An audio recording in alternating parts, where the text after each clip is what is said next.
Hi guys, it's DK38. Today we got the Ninja Max Pro Air Fryer. So let's get this open. So first things first, the lead's about 80 centimeters long. Then got the control panels, push buttons, finished in a piano black finish. This is a single basket with a internal crisper tray, as you can see here, and it's adjustable shelf as well.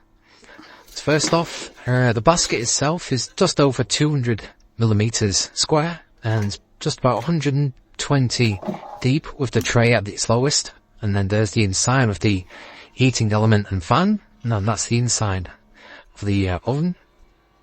Sitting on the countertop, it's about 270 millimeters wide. It's about just over 300 tall, and front to back, it's about 370, including the handle. Let's give this a try. We've got some Morrison's French fries. So skinny French fries.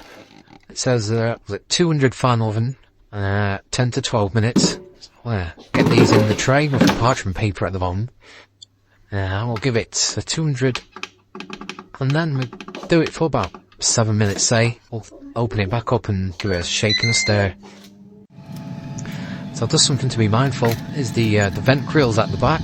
It does get quite hot, so it would be advisable just to pull it forward off the wall, just to save any damages. And this is the sound in operation, about 70 decibels. So make it whatever you will.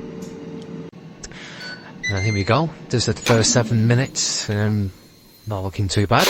We'll give it a shake and stir, and we'll put it in for another 6 minutes just to crisp it and finish it off. There we go.